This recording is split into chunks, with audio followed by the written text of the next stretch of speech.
Nokuthula emhlabeni kubantu abathokozelwa nguye uJesu Kristu inkosi. uJesu Kristu inkosi. uJesu Kristu inkosi. Mangithobeke ngibingelele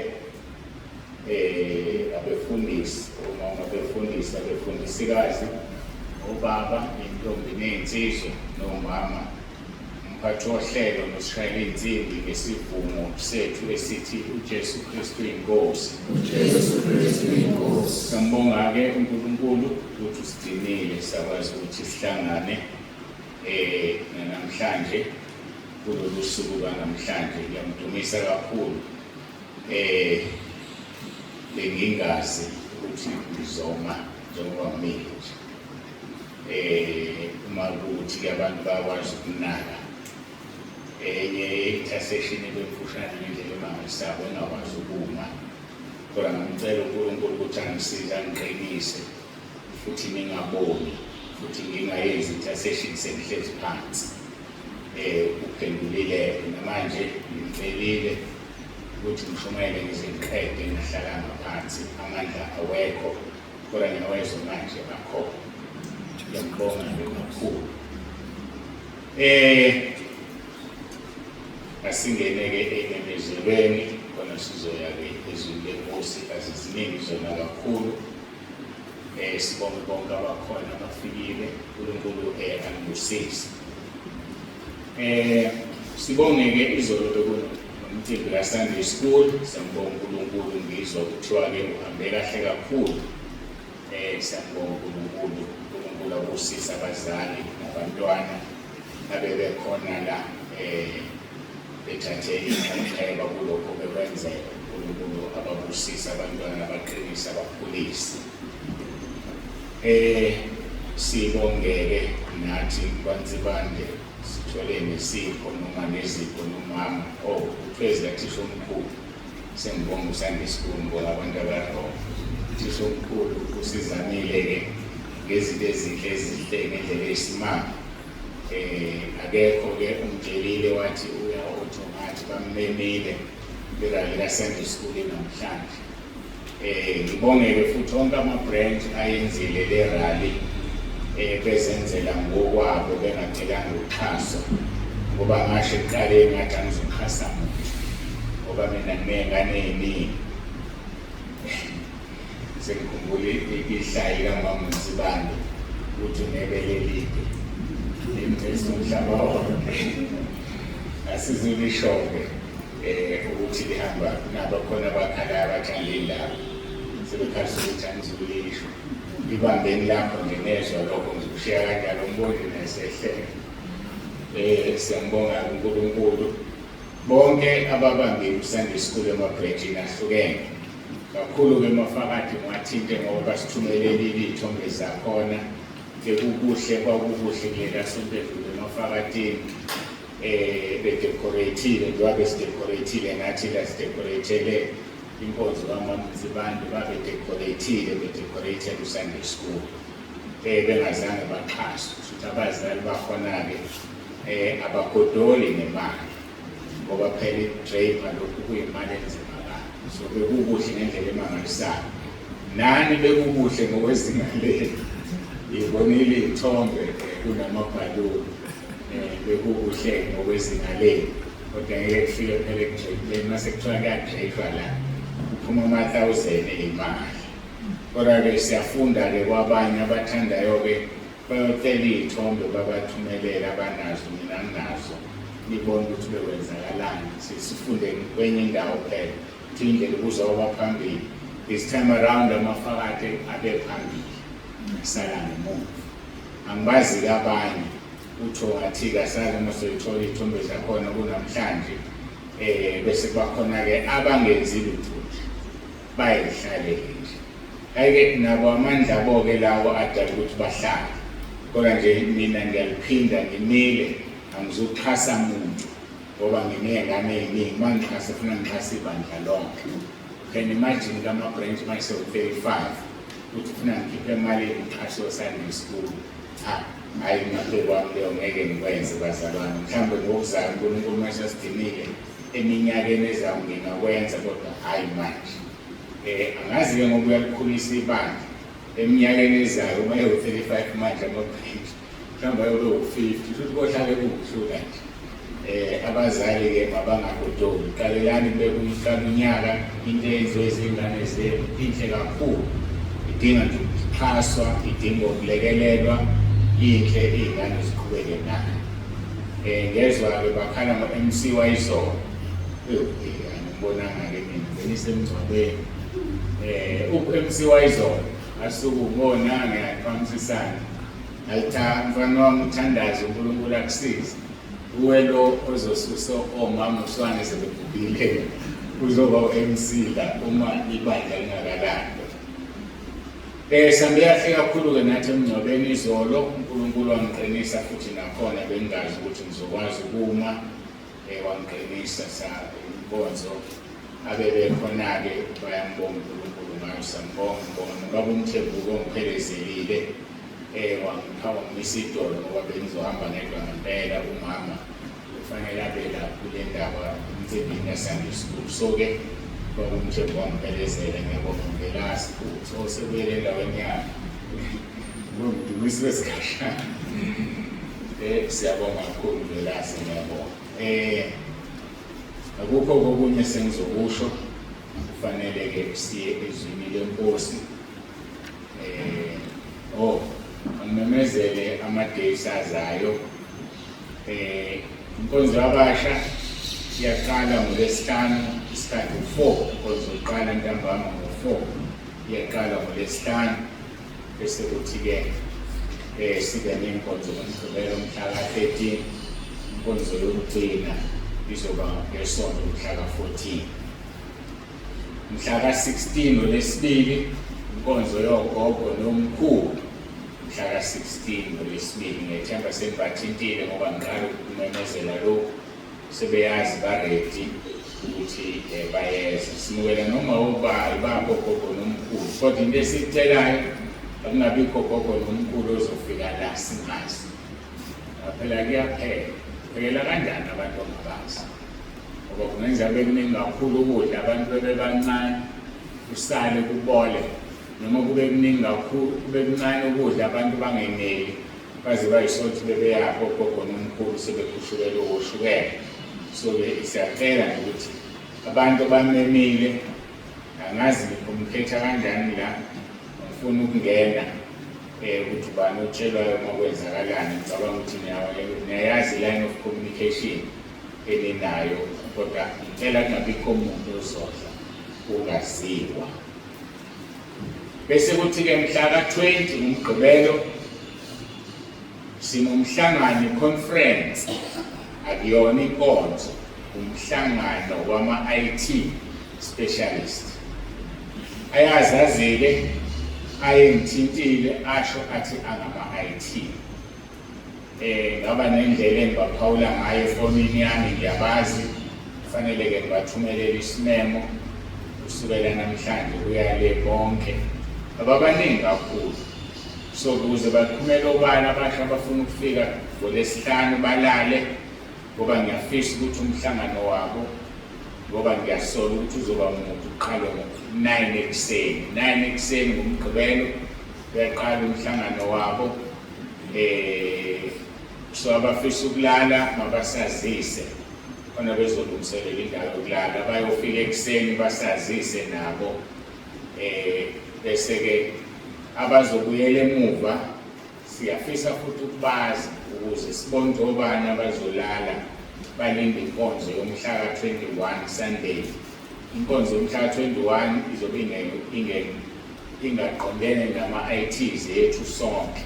So usuku lwabo nje umhla ka-20 ufuna ziphele indaba zixoxwe ziphele ngomhla ka-20. Ngangishilo ukuthi isizathu salo mhlangano ukuthi bathelelane ulwazi, bahlukaniselane, bahlahla indlela yaphambili ohlangothini lwe-IT ukuthi yini esiyidingayo ukuze sikwazi ukuthi sipresente ibandla lethu ko-YouTube, WhatsApp ngendlela efanele.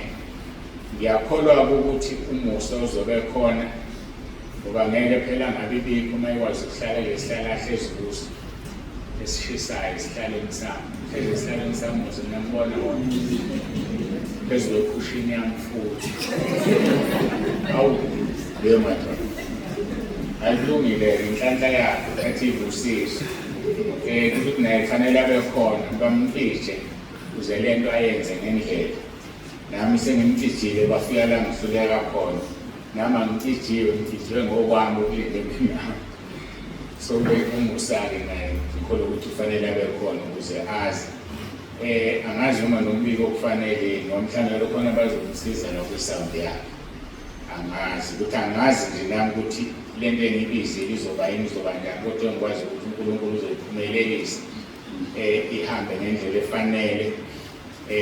Ngiyajabula ngibona namaphosta ayashintsha ayakhula aba sezingeni elihle kuze zonke izinto efuna ukuthelelwana ulwazi ukuze kube ubest izinto esizipresenta emphakathini ngokwe-technology. Bese kuthi-ke ngithe umhla ka-16 loyo ngalo umhla ka-20 usengifishe le nto engibheke kuyona umhla ka-20 mhla 21 soba nenkonzo ejwayelekile. Mhla ka-25 sinenkonzo ejwayelekile yangokhisimusi esiyithatha njenge-Sunday ayinasimanga inkonzo nje eyobifana ngathi kuyi-Sunday. Bese kuthi-ke ngomhla ka-28 Sunday sinenkonzo futhi.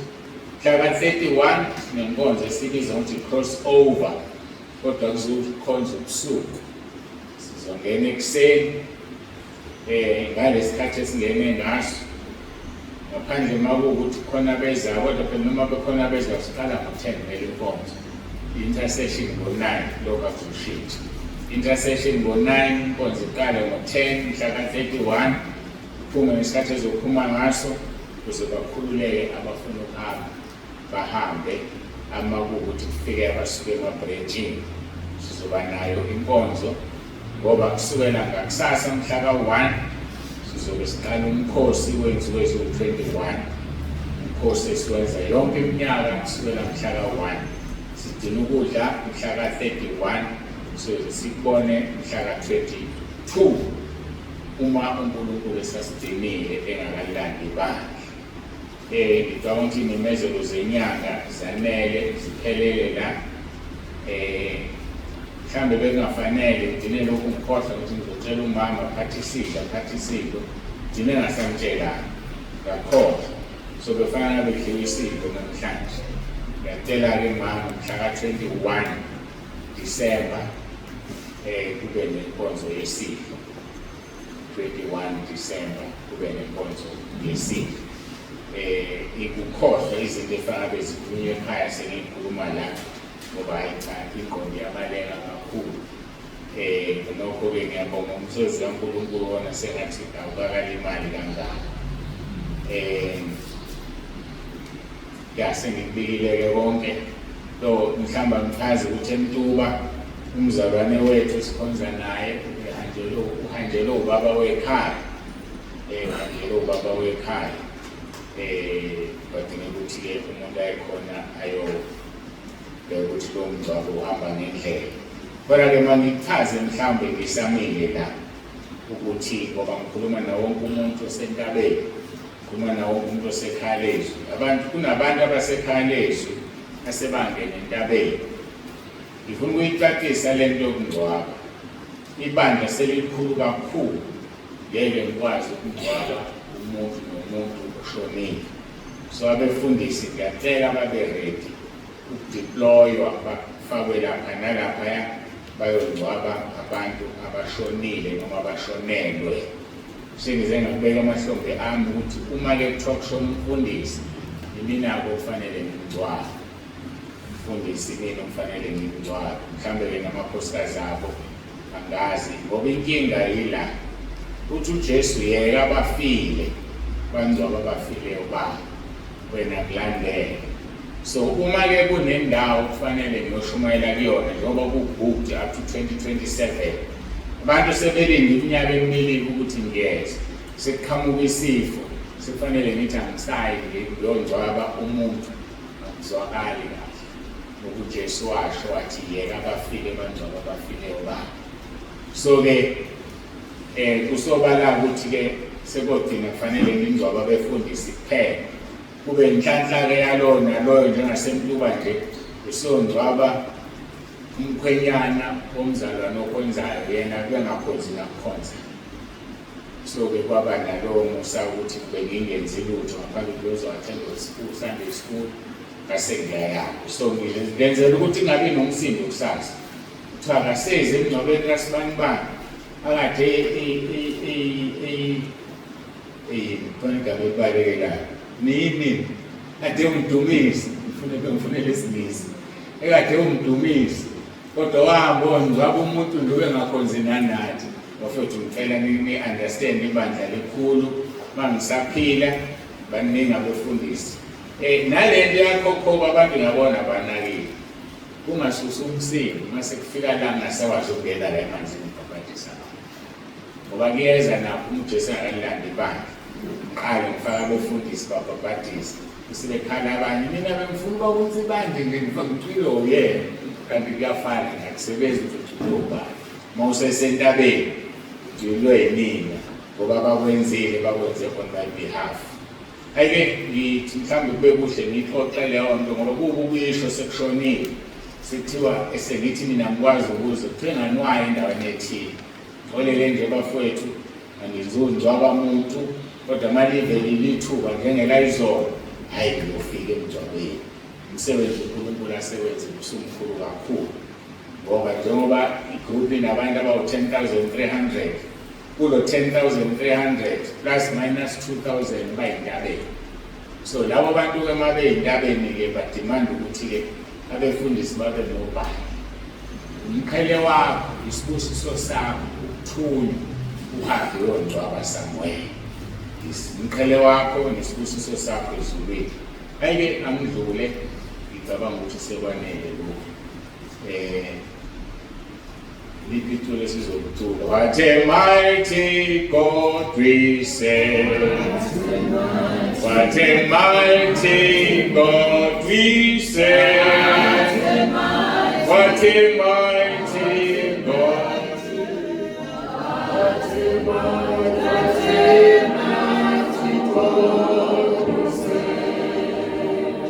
What a mighty God we serve.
Siyabonga ngoba abaningi bakhonza uNkulunkulu abangebona uNkulunkulu kodwa thina sikhonza odalile izulu walendlala njengendwangu wadala umhlaba ophanyezeni. Umhlaba wonke nokugcwala kwawo kungokwakho. Siyabonga-ke uNkulunkulu wethu, sinika udumo olufanele. Bebaningi oNkulunkulu banezandla bakwazi ukwenza lutho, banamehlo kodwa babone, baney'nyawo abakwazi ukuhamba odragoni awathebekiwe kanye nomphongolo wakho kwatholakala enqamuka ekhanda enqanyulwa nje ukuthi kunomphongolo. Siyabonga thina uNkulunkulu wethu, sisizeke sihambe ngobungcwele, sibe ngcwele njengoba wena ungcwele. Siyiphile impilo Nkosi Jesu wayiphilayo usesemhlabeni. Sibonele kuwe ngoba wena uyisibonelo phambi kwethu. Nathi-ke befundisi uthe asibe isibonelo ezimvini, sibe isibonelo emhlambini. sisizeke uNkulunkulu wethu siwenze lo msebenzi ngoba uyawufuna kithina ukuze ngosuku lokugcina sikhulume njengompostoli uPaul sithi siligijimile ibanga saliqeda sidinile ukukholwa sakulu kulokuhle. Ngiyacela-ke Nkosi namanje ube kanye nathi ngiqalekisa yonke imimoya amadimoni amadevil worshippers amasatanist owanasabelo la endlini nginikela umzimba wami kuwe uthi usebenzise Nkosi nami ngihlale phansi uqinise udaka lolo lubhidlikayo nje kuphela. Kodwa sibonga ukuthi sinesakhiwo esikhona esisezulwini uzothi leli dokodo malidilizwa singene kusona. Ingakho sikubula Nkosi kuba selakanyiswe ukuze singafunyana sihambaze uJesu Kristu inkosi. Amen.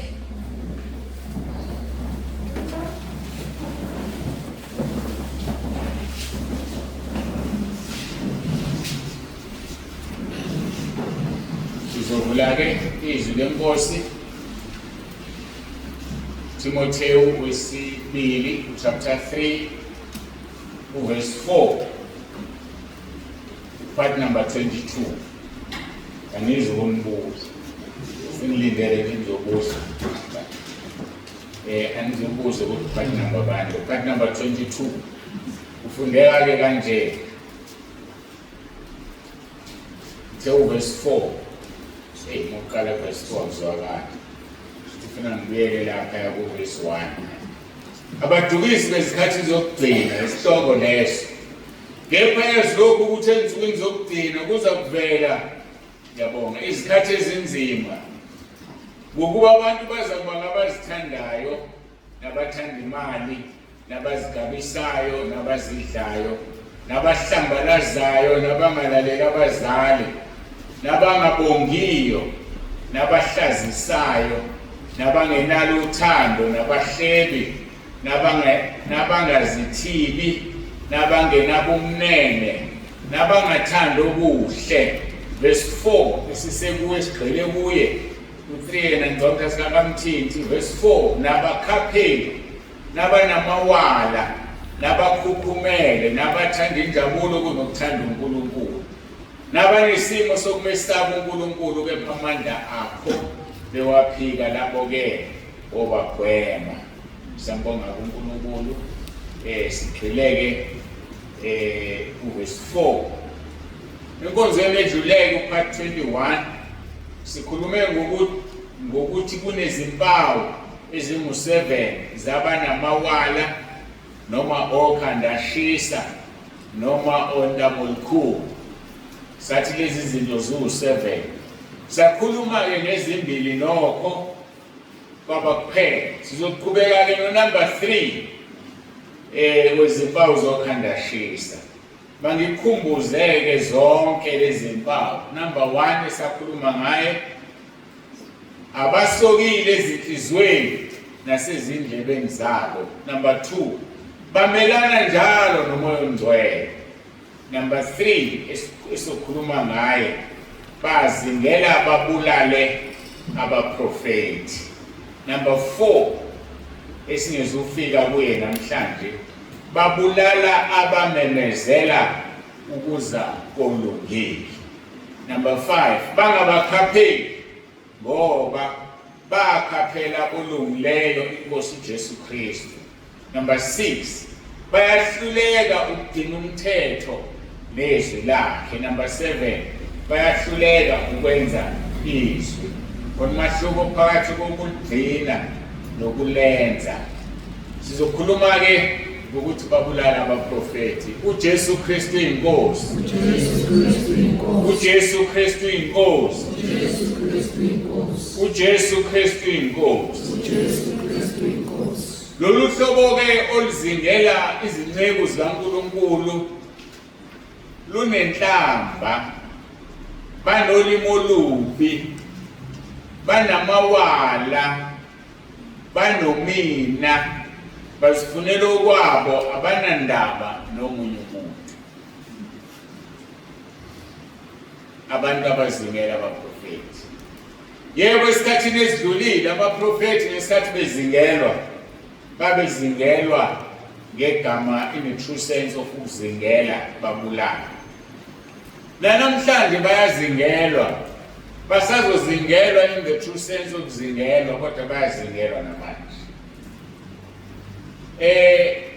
Ake ngikhulume into encane, ngizama ukuchaza ukuzingela. Omunye umzalwane kubo laba ba-IT usengithumelela i-clip yomunye umfundisi oshaya mina ku-social media, noma to be exact ku-YouTube. Uthi-ke lo mfundisi, angizokhuluma ukuthi ube ngishayela ini, kodwa-ke anginankinga nalokho. Uthi kunomfundisi odumile futhi angimesabi, useyasho ukuthi wenzani. Mangilalela ngithi ngiyabona into oyenziwa yimina. Igama lokuthi akangisabi liqhamuka ngoba sikhuluma simoya. Yikho ukuzingela lokho umuntu ngoba esezothi akamsabi, ubani osethekaliwa. Ngichaza kumahluko phakathi kokuzingela kwakuqala nokuzingela kwanamhlanje. Ukuzingelwa kwanamhlanje ukushaywa ngamazwi, usukuzingelwa ngoba uyashaywa, uyabulawa. Manje yahlekisa-ke le ndaba ngoba umhlaba wonke uphethwe usathane. Now uma ku-YouTube ekhaya lezwi mangaphazami ngithi 4.5 noma 4.8 4,800 ama-subscribers. Awakhe angisazi noma gijima ama-70 something thousand noma over 100. Umahluko njengoba ngithi umhlaba uphethwe usathane, yilo ukuthi uma umuntu ekhuluma izinto ezifana nokuthi angimesabi ubani, izona ezidonsa abalandeli, ezidonsa abantu. Abesejabula umuntu ukuthi unama-subscribers amaningi kanti uwathole ngoba unolimo olubi. Bayajabula bakasathane uma ekhuluma izinto ezinolimo olubi. Ngisengidlulile-ke kuyena, bengilinganisa ngaye futhi athi ngihlasela yena, ngihlasela umuntu. Anginankinga, uNkulunkulu odila nabantu bakhe. Kodwa bengichaza ukuthi umuntu akasezi ukuhlaselwa ngokuthi siyamfuna ubani ufuna ukumbulala. Uzohlaselwa nje ku-social media, ukhehleze ushaye ushonsole nale. Kodwa into engiyazi iyodwa ukuthi iqinise engilikhulumayo, futhi ngizolikhuluma ngokuvuma kwenkosi, lo mzimba uzothwala inhlabathi ngesifuba, umphefumulo wami ungene ekhaya ezulwini. So ukuthi ubani uthini anginankinga naye. Kodwa ngibonga ukuthi sebeyabona ukuthi umsebenzi kaNkulunkulu uyakhula, umsebenzi kaNkulunkulu mkhulu. Ngoba ubengeke athi umuntu umfundisi odumile umsebenzi omncane. So uphawu lolo lokuthi umkhumbi ohambayo ohlangana nevumvu, omile lapha eThekwini noma kwihaba awuhlangani nevumvu. Imoto ehambayo ekhonkotha izinja, mayimile zenze njani? Zeyiphamela. Ngibonga ukuthi-ke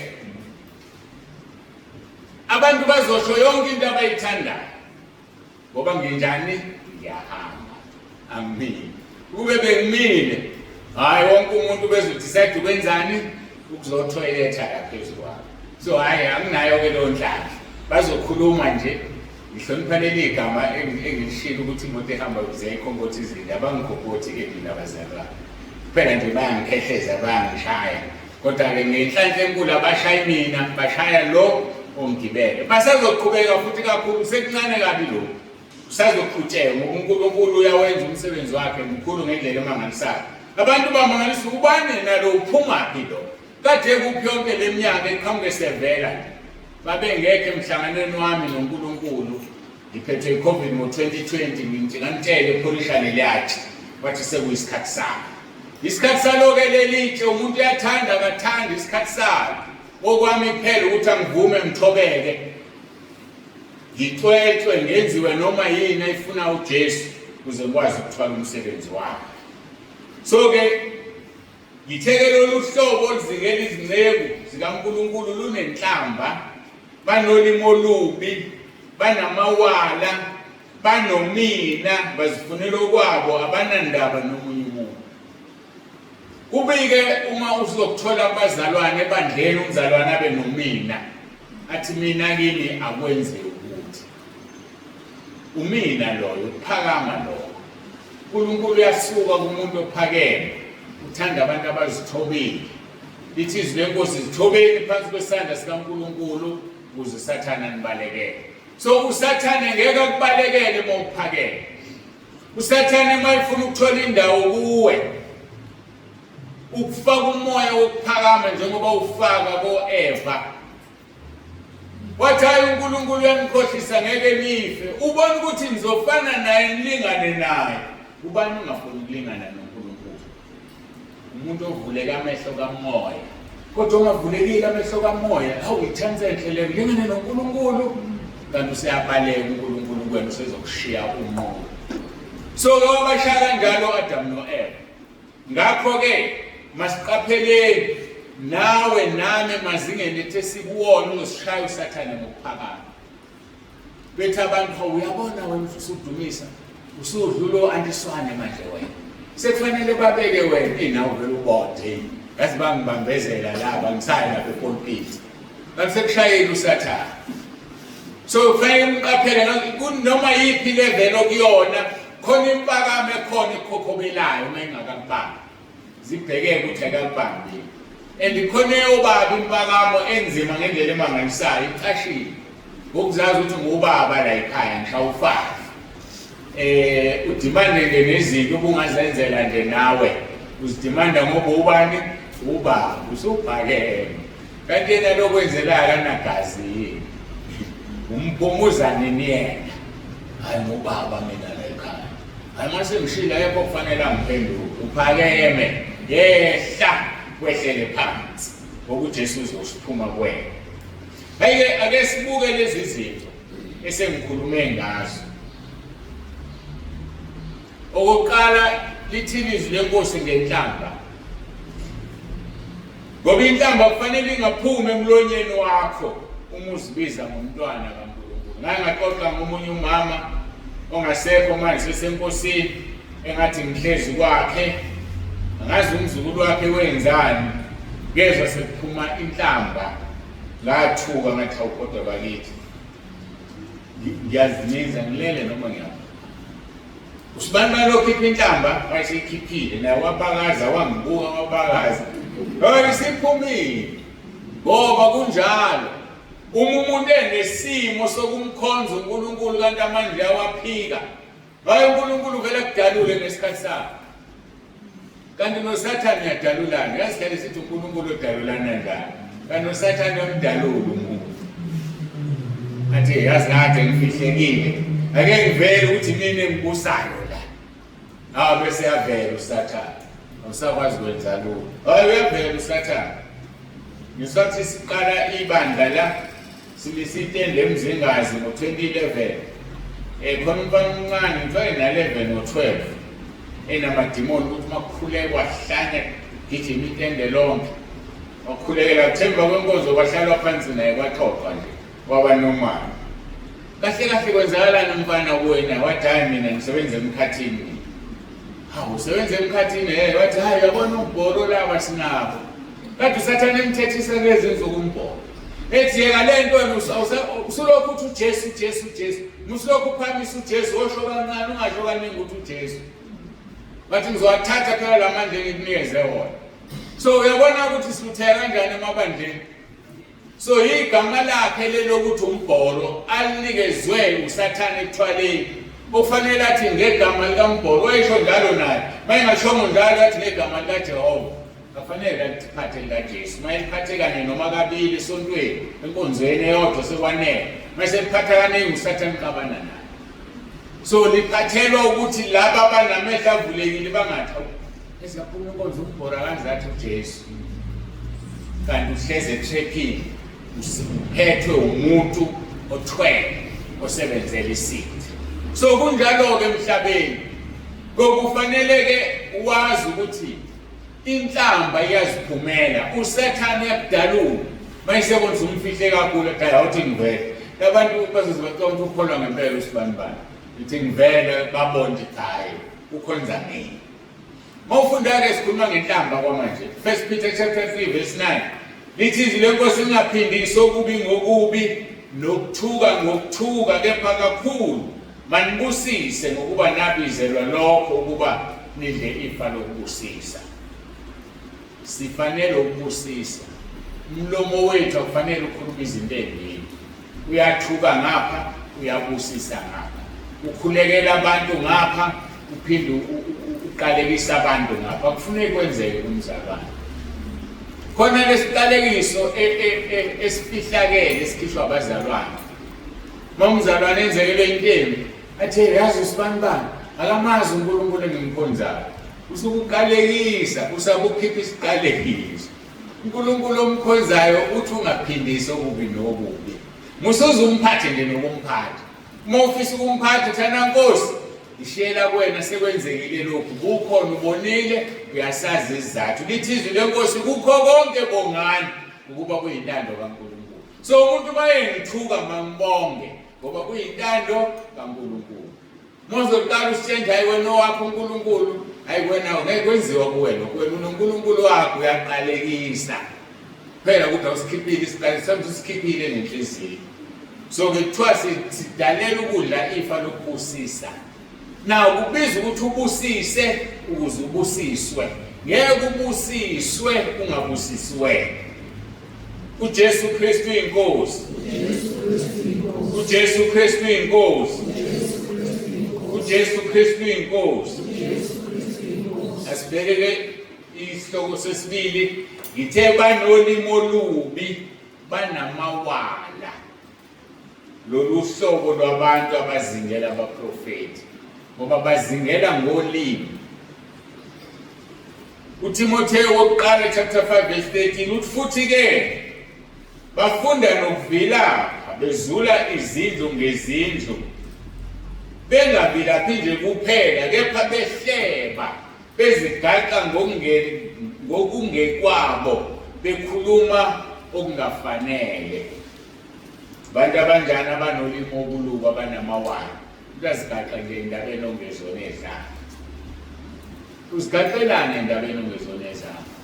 Ufunane entweni engakufuni. Bakhumbula omunye umzalwane owayekhuluma noma uMtsibane. Lo mzalwane ukhulile, lo mzalwane usewumfelokazi. Now uthi ke ufuna ukukhuluma address abazalwane abashadile ukuthi kufanele umzalwane agqoke kanjani ekamelweni enomkhwenyana wakhe. Kwakukuningi nje kusho. Uthi uMtsibane ungena kuwena ngoba wena indoda usenayo.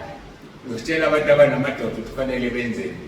Ngithaza-ke ukuzigaqa endabeni ongezona ezakho. Umuntu angazigaqa endabeni engezona ezakho.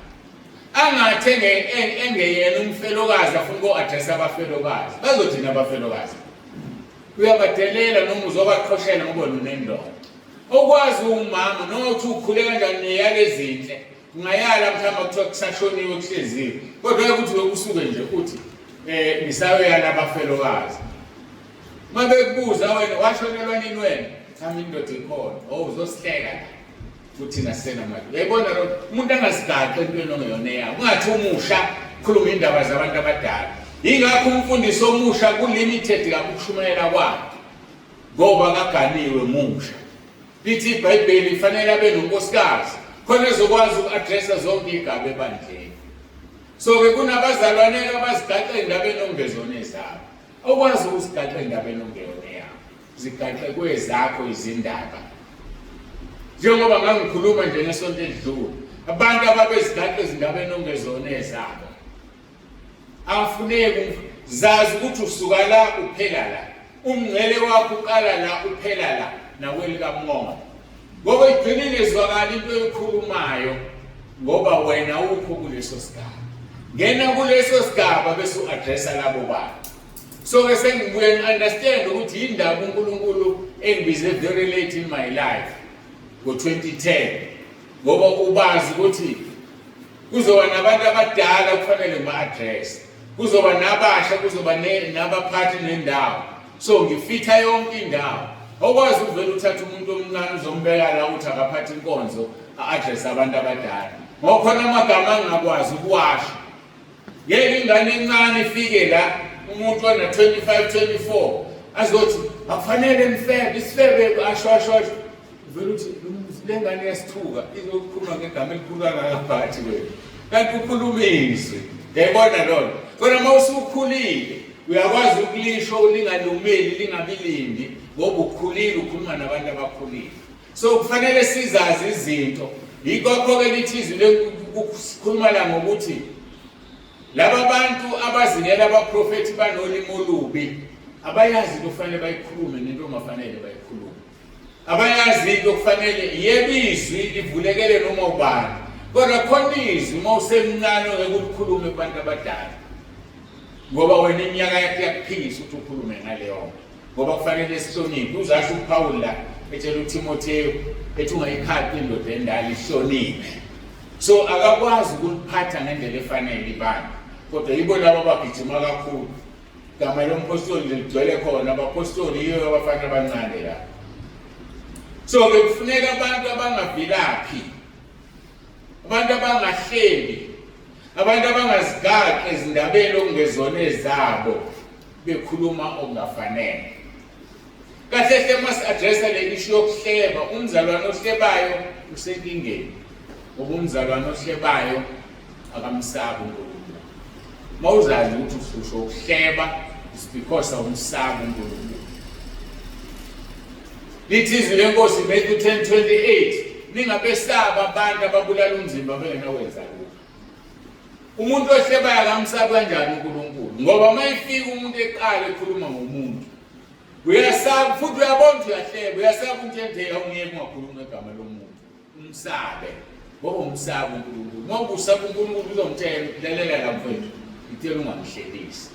Ngoba lento ikhuluma nje manje ngizomlanda mina lo muntu. Noma ngizokurekhoda ngabe ngimtshela kade uthi ngaye. Ngiyaphinda kuhluphe lo muntu azohleba uzokusaba.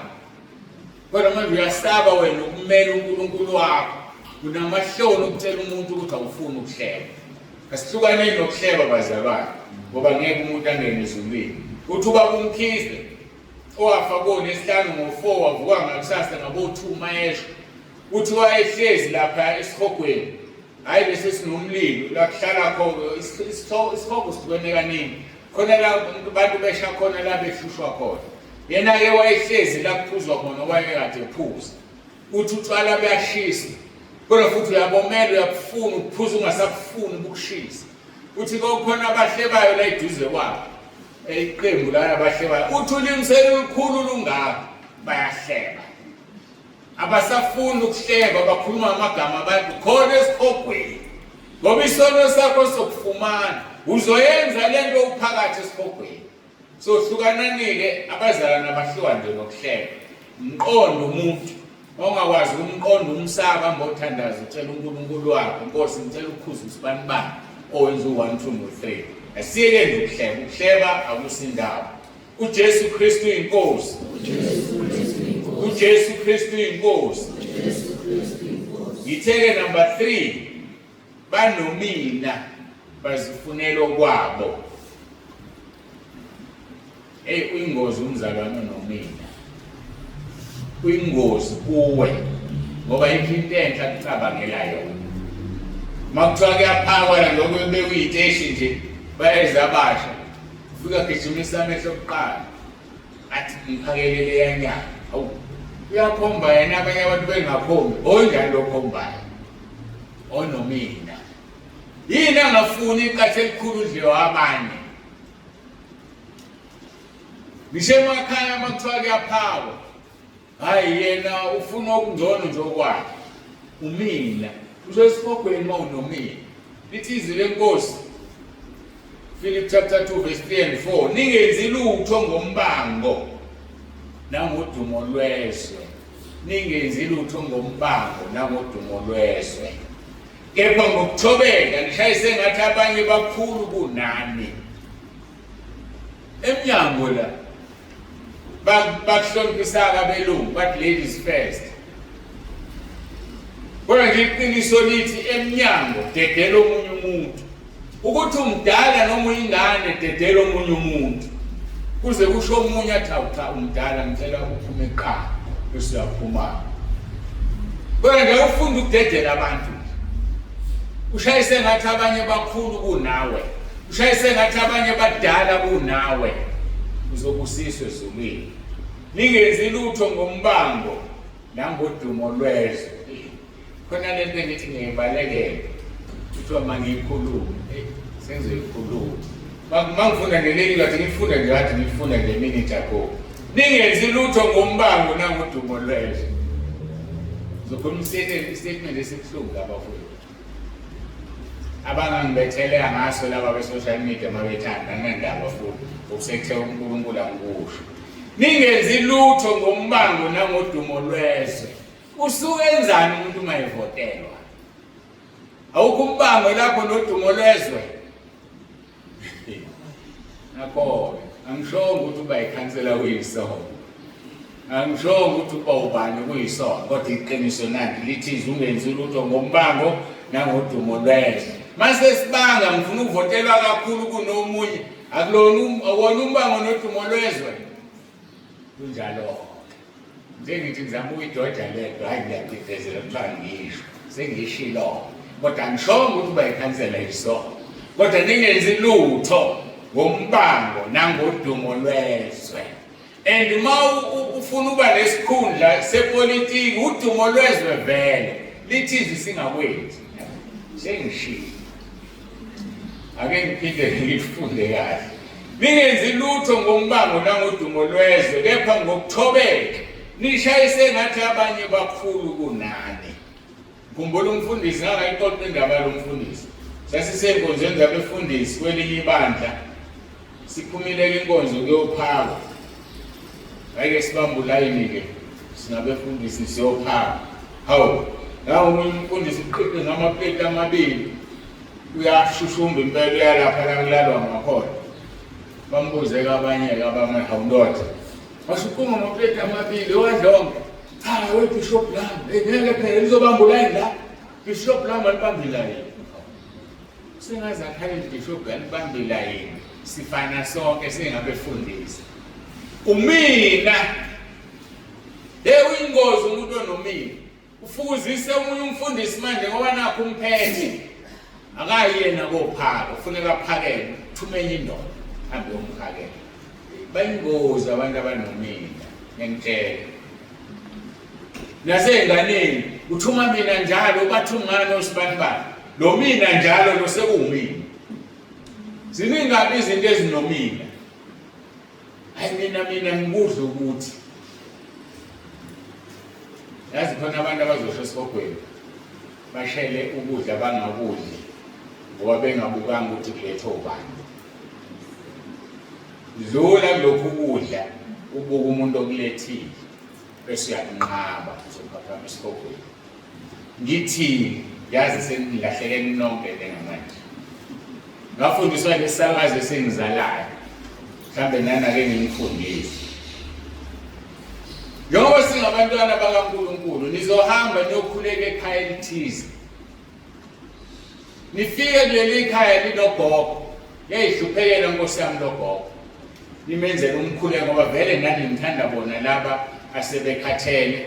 Okukuhle lokho niyobenzela inkonzo niyobenzela umkhuleko. Ngabe niyayenza nemkhuleko la ekhaya. Engikhuluma into engenziwa. Uyafika lapha yana senikhulele naqeda. Ngathi ugogo bantu abami ngicela ukunenzela ithi libalele leminyaka. Usuyalinqaba, unqaba isibusiso nakutshela namhlanje. Ngafundisa umama. Wathi ungakunqaba ukudla okwenzelwe umuntu ngoba ufuna isibusiso. Awazi nanokuthi ukuthathe kunamalini. Siyanqaba. Gogo ufuna ukunika ithi wenkashisa gogo ngiyabonga nginiki.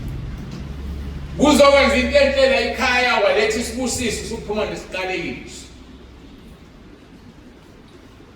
Ake ngishintshe futhi. Nangu lo gogo lo undonywana unale fridge la. Yashisa phandle. Abesethu gogo nithandana. Itiye noma nithanda i-drink nibone ifriji likhona sithi ayisiteli i-drink khona athi wesibani mzukulu wozala akhipha imali yakhe awuhambe wathengela i-drink umvimbe ngoba kulungile kanti uma ingekho besibona ifriji sicela ithini ngoba usekhipha imali yakhe yokugcina ngenxa yakho uthuma ingane manje iyahamba iyothenga kuzodliwani ekhaya ngilandela isiqalekiso phakeme yebo ukhethisile kodwa ubungazi ukuthi akanayo kodwa mayisethuka umuntu phambi kwakho komsa akanayo mvimbe uzophuma uqalekisiwe la endlini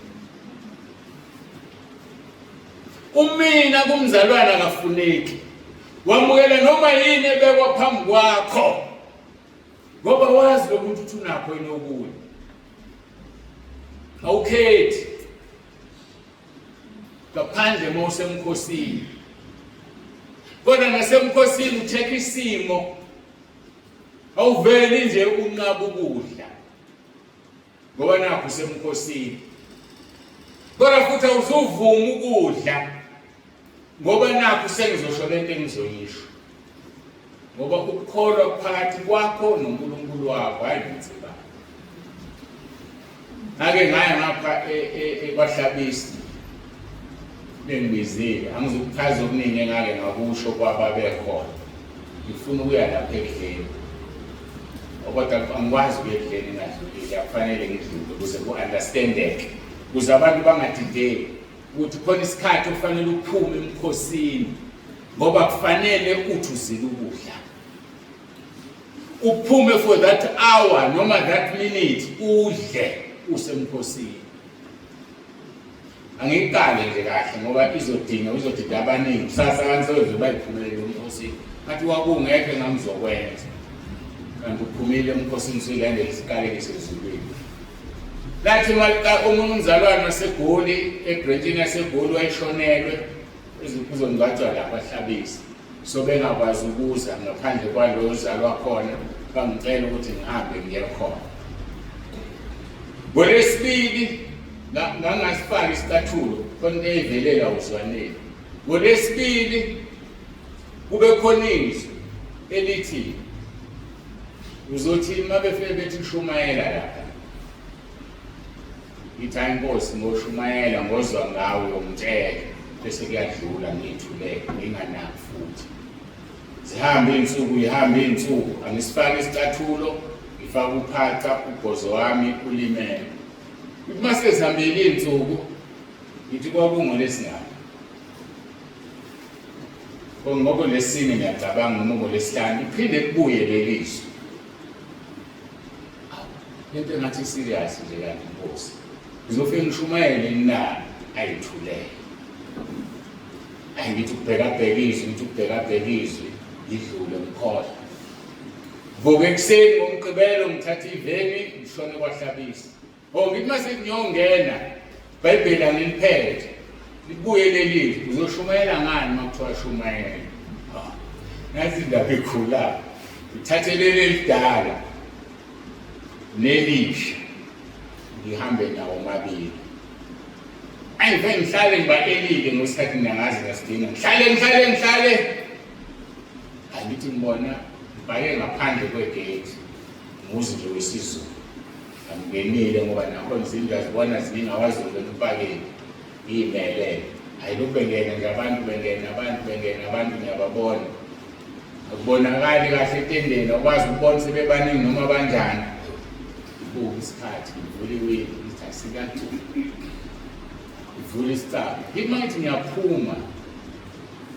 ake ngiyokhe okunale camera le ake ngiyichaze into engangiyigqokile ngithi angifakile icathulo phansi awekho amasokisi ngifake uphansi bese emva kwalokho kuyabanda okusebusika ngafaka ijacket ishirt liphumele ngaphandle futhi ngokukhulu nje ukuzuma ngazi ukuthi ngiyocasha mina umuntu ozobona manje ngiyaphuma selithi musolishiya iBhayibheli ikhulu indaba bese ngivele ngibuyela ngihlala inkosi ngiyofike ngithini makuthiwa ngishumayela abese ngitshela qede athi ungayiyeki nale ndaba abese ngibonga ngiphuma fike ngiphathe iBhayibheli lami ngihlale ngibekela eceleni gcwele izayoni sezikhona khona yedwa ubaba ingedwa apho amadoda la awungabona ihlala ayakungena sengena nesidumba ngena kugcwala hlala phambili netafula labefundisi bahamba ohlala lapho ngihlalele nje ngithule iBhayibheli lami ngibeke phansi angibonakala ijacket ngigoqele ngithe angifake ekhaya ngihamba ngophala hayi kuthule belokhu bededelwa abantu bese kufika omunye azothi uyacela ukuthi hambe ohlala phambili bese mina angithi kuhlezi abefundisi lapha athi yebo bese ngithule abela jika hamba bona umfana ukuthi ngiziphi umuntu wrong la kaye umfundisi hayi kuthele kuthi sekuseduze sezoshunyelwa sekuzodunyiswa abuye omunye umfana athi angazi baba uBishop nombani uthanda ibisi bona ngiyathanzi-ke manje futhi isiqonde engole ngane kuyabonakala usuku ngifengile isihlalo ngihlale eduze kwale beBishop problem ngiyayibona bengenayo kuthi sekudunyiswa sizongeniswa vele atshele lo baba athi wena uzosinikiswa ngilayikha kunjani angigqoke isutu angifake ithayi ngihamba ngophatha bambona apho umfundisi labantu angena apho umfundisi mangithi bese ngithi ayikulungile baba kuba isibongo ngisho lo phethe uhlela bese sithethe uBishop sibanibani ameme yathi haya mina ngizosukuma nsebani hayi ayibona into engayazi ayingazi kodwa kade ngitsheliwe njalo kanjani kanjani ayike ngashumayela-ke vele emotweni bengihlangane nenkosi yangitshela ukuthi ngizothini samangele nami kodwa ngalalela nangempela ngendlela isikhathi sasisona nganqunyelwa 30 minutes ngayisho lento kwakuthiwa ngisho in 20 minutes nasibukanga nesikhathi ngahlala phansi base ngihlezi phansi kanti ngihlezi isikhathi esiningi kangaka baphinde bathi angithandazisa abantu bamukela uJesu ngabakhulekisa abamukela uJesu ngithi drive wayibona ungebona nabo bani uNkulunkulu ngisemkhosini amandla agcwele ngayo waphunywa hanje kwangcwatsho kwaqedwa wabuya wahlala phansi angisakwazi ngikakiwele manje senginjengenkosi angisakwazi kwenza lutho angikwazi ukuhamba bekuhlalwe lapha kubekwe inhloko kubekwe yonke into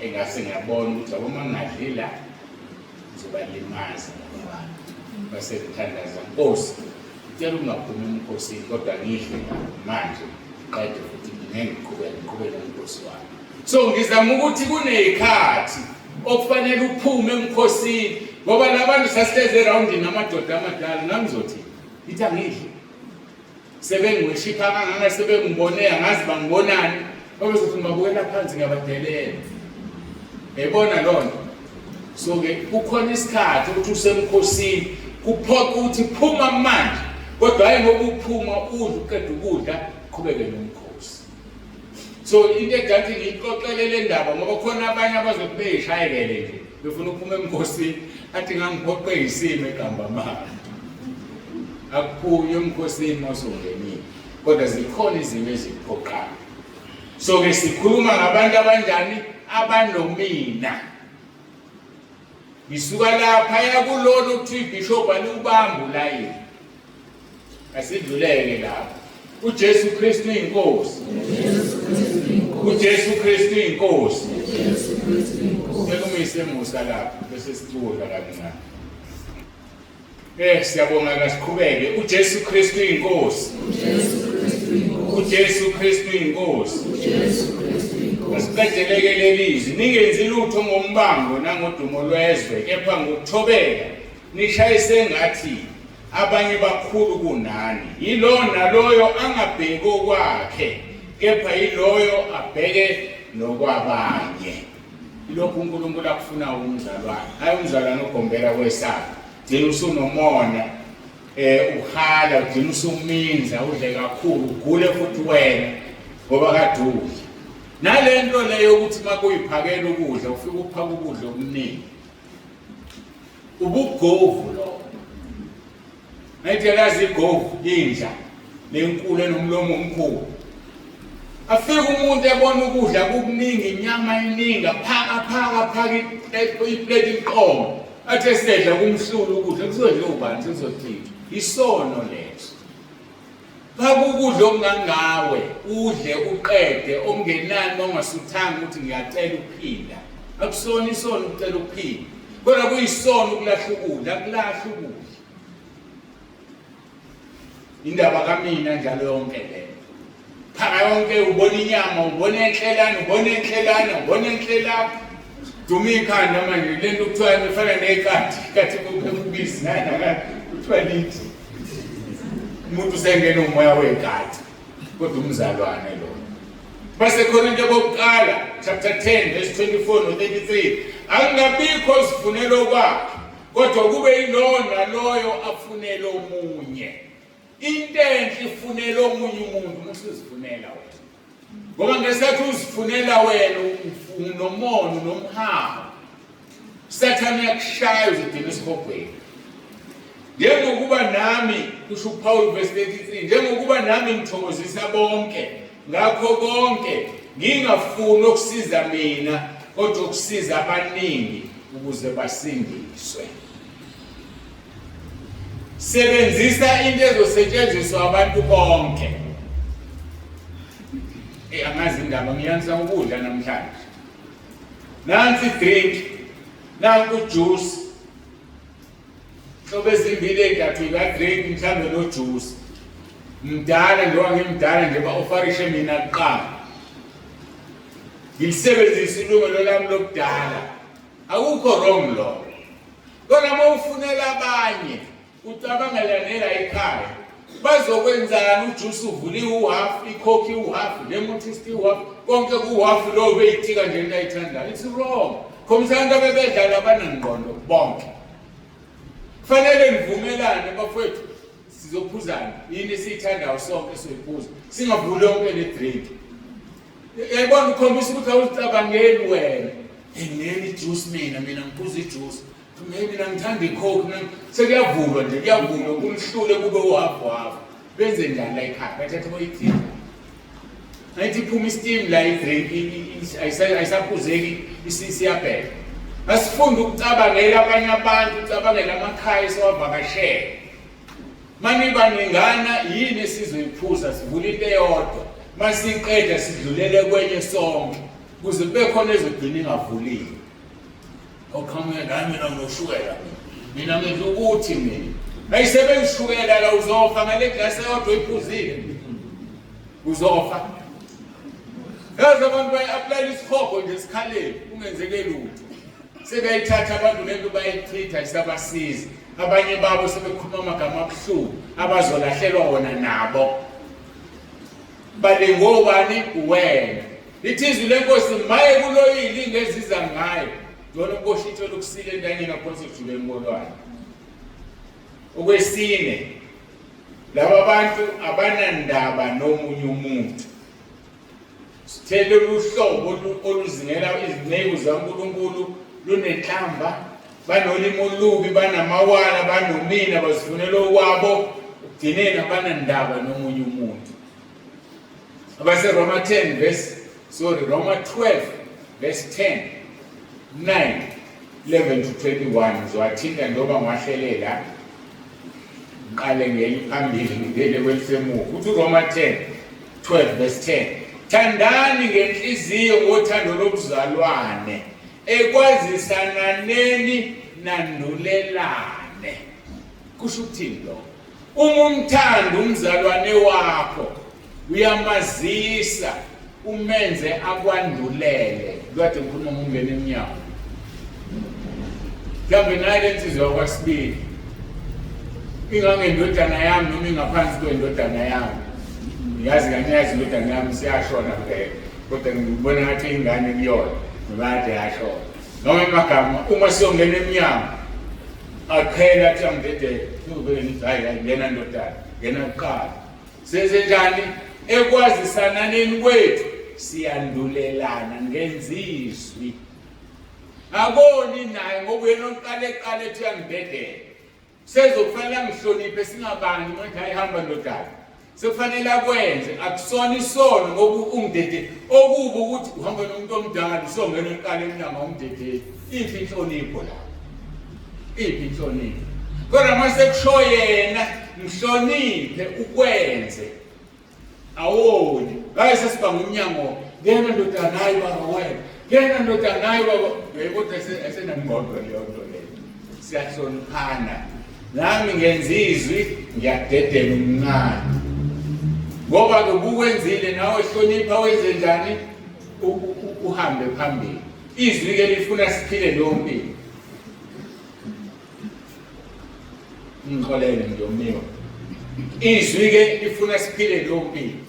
So ingakho ngithi mina uzomthatha umuntu umfaka esibhokweni.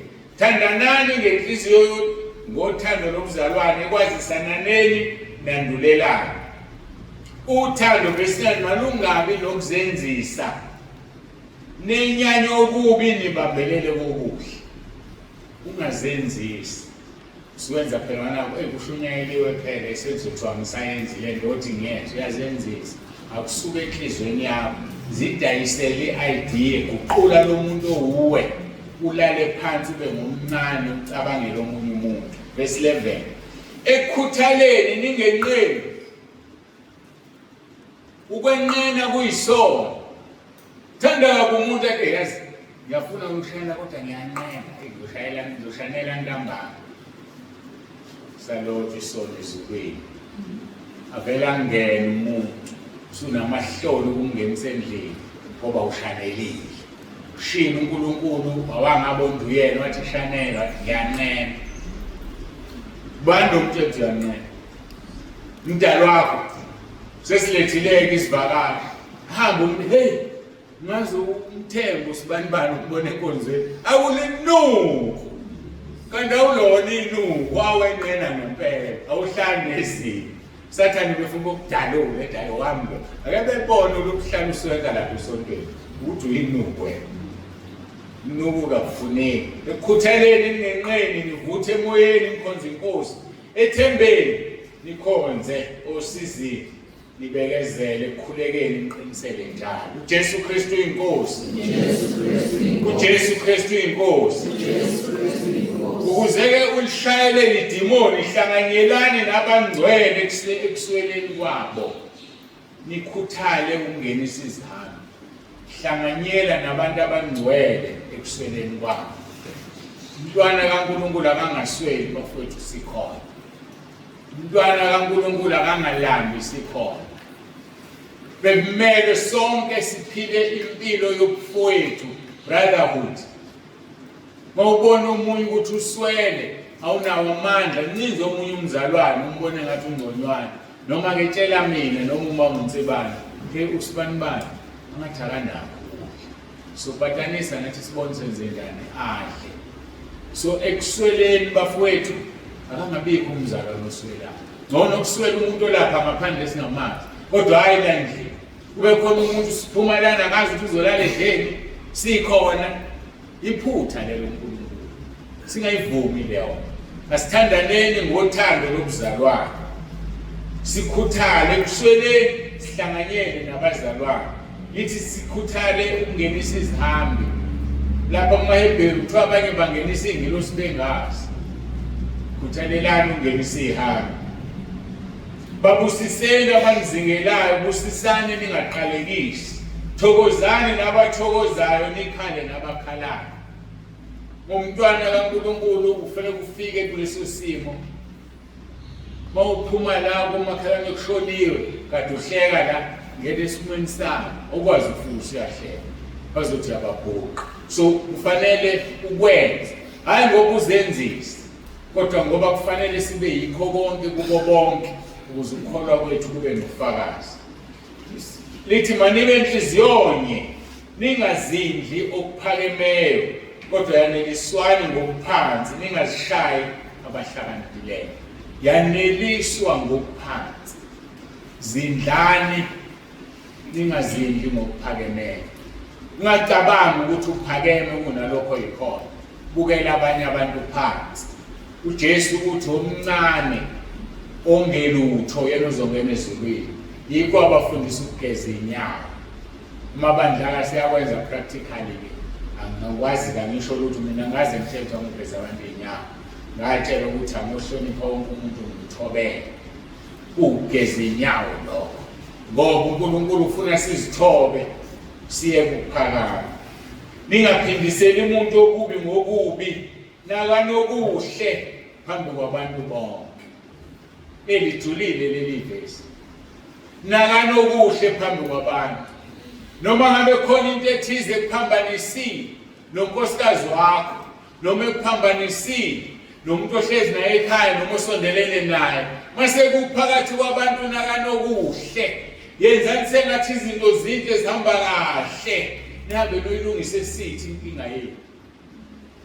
Hayibo ngibona umuntu. Ile nto engangenza ngesonto edlule, ngikhuluma lezi zinto zonke engangikhuluma. Ngoba ngingafuni ukuthi ngithi sengishumayela ngibe lo ngipho saphakade. Ngoba nizothi uNtsibane uxabene nobani. Khona ibhenje ehlukumeza uNtsibane. Manje uzothethisa thina singenaphi thina la. Yayibona lonto. So kufanele izinto zilungiswe endaweni yazo bese phambi kwabantu izinto zethu zinhle zihamba kahle. So masingafunda ukwenze njalo uNkulunkulu ohlale nathi njalo. Ningaphindiseli umuntu okubi ngokubi, nakanokuhle phambi kwabantu bonke. Uma kungenzeka ngokwenu hlalisanani ngokuthula nabantu bonke. Uma kungenzeka ngokwenu. uJesu Kristu inkosi. uJesu Kristu inkosi.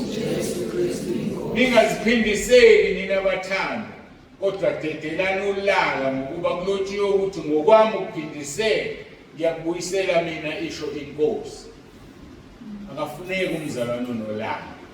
Umshumayeli 7 verse 9 uthi ulaka hlale efubeni zewula. Mawusuthukuthele usunolaka oyibiza besiwula, ngaze ngayisuwula. Ngaze ngayisuwula. Yohlukana nolaka luhlale efubeni zewula. So ke dedelana ulaka ngokuba kulotshiwe ukuthi ngokwami ukuphindisela. Mawusuthukuthele uNkulunkulu ngeke akuphindiselele.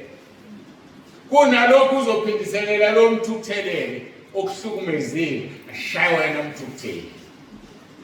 Kepha uma isitha sakho silambile siphe sidle, uma somile siphuzise ngokuba ngokwenza lokho yakufumbela amalahle avutha ekhanda laso. Isitha sakho siphe sidle. Kodwa futhi qaphela ungamenzeli okuhle bese uthi awuthi ngifumbela amalahle. Awazi ukufumbeka amalahle. UkaNkulunkulu ukuthi lokho kwenze lokuhle kuzoba amalahle kuye. Akusikhona kwakho. Phela mase kwakho ukuthi wenzani uyaphindisela. Verse 21 unganqotshwa ngokubi, nqoba okubi ngokuhle. uJesu Kristu inkosi. uJesu Kristu inkosi. Khumbula ke sikhuluma ngoverse 4. Othi kepha yazi lokhu ukuthi ensukwini zokugcina kusavela isikhathi ezinzima ngokuba abantu bazokuba abakhapheli nabanamawala. Besikhuluma ke ngephuzu number 3 elithi bazingela ababulala abaprofeti. Inkonzweni elandelayo ke siyoqhubeka nephuzu number 4 elithi babulala abamemezela ukuza olungileyo. Asikuphe sikhuleke.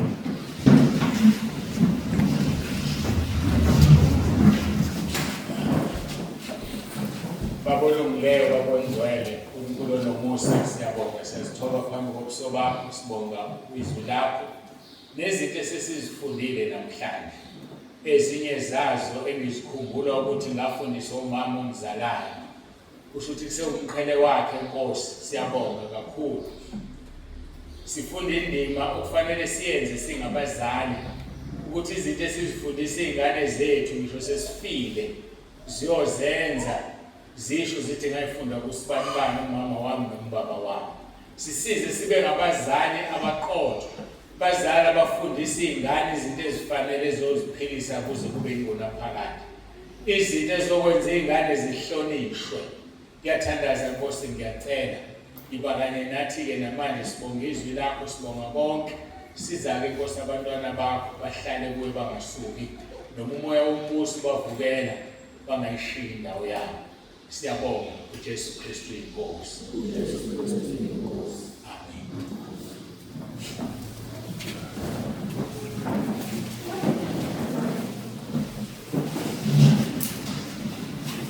Amen. Sunday school awufundanga namhlanje? Nivalile. Ngizini izolo. Nizwile nginkonzo namhlanje. Lo Sunday school omdadlana umncane awuzwanga ekumana amagama ngibazi ngizoduma wedwa ngimbuzo. Lapho enginikeza bona Sunday school akufanele nihambe ningatholanga lutho. Niyazi into kuthiwa ukuhlonipha abantu abadala, inhlonipho. Niyazi inhlonipho. Niyazi ingane engenayo inhlonipho isheshe ife. iBhayibheli lithi bantwana hloniphani abazali benu kuze insuku zenu zande ezweni. Ngeke nifike la kumkhulu uma ningahloniphi. Niyazazi inombolo usuka ku-1 uzodela ku-10. Niyawazi ukubala. U-0 unamba bani usuka ku-1 udela ku-10? Unumber 1. Ithe mina u-0 unamba bani mawusuka ku-1 uya ku-10. Angizwanga ke? Kakekho. U-10 nje. Awukwazi ukuthi u-10 ungenawo u-0. U-0 unamba bani? Awukho from 1 to 10. Awunithi into ubala kanjani? U-0 unamba bani usuka ku-1 kuya ku-10? U-10. Yilaleleni kahleke manje. Sengithe uyiqhuza indleni engqondweni sengizokuzwa. Ukuhlonipha kufaniswa no-0. Niyangizwa? Ukuhlonipha kufana no-0. Mawunika umuntu omdala into unika ngazo zombili. Makunesizathu sokuthi uyamguqela uguqa. Kodwa uma ukukhuluma ngakho ukuthi unika umuntu ngezandla zombili ku-0 akuyenzi meaning. Kodwa uma usukwenza athi umuntu hawu usalobantana muhlonipha kahle kangaka. Ngoba usuwenzeni? Usuthathe u-0 usondeza kuwena. Uma uthatha u-0 usondeza ku-1 kuba u-10. So u-1 ujump u-2, 3, 4, 5, 6, 7, 8, 9 uzoba u-10.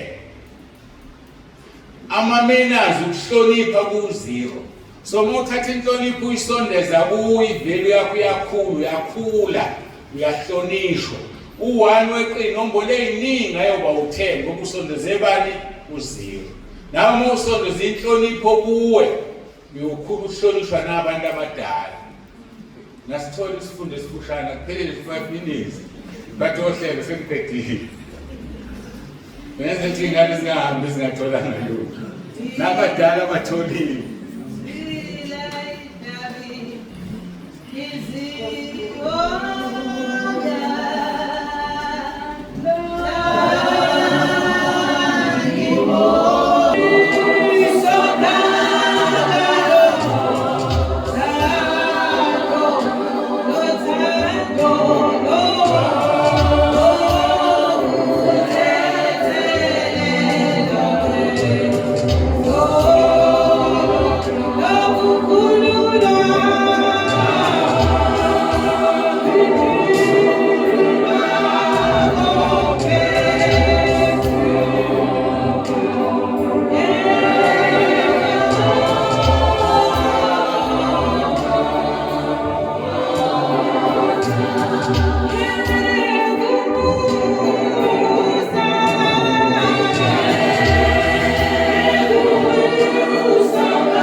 ukufunda okwethu kumele sibambisise sisitshelwe khona usuku namhlanje egameni leNkosi yethu Jesu. Itu Jesu Kristu inkosi. Khohliwe ukubika usisithuli akekho semhlabeni egameni leNkosi yethu Jesu Kristu. Bazalwane kunaleli bhuku lapha phansi. Uma usungumzalwane wale ntabeni usuzazi ukuthi umzalwane wale ntabeni siyabhala kulela bhuku khona sizokwazi abazalwane bala ekhaya bangakanani bona bala ekhaya nje kuphela egameni leNkosi yethu Jesu. Ngithathile la namhlanje ngibheka lapha enzansi kuzoba kanjalo ukuthi masezazi umzalwane wala ekhaya ezoyibheka lela bhuku sewabhala yini egameni leNkosi yethu Jesu.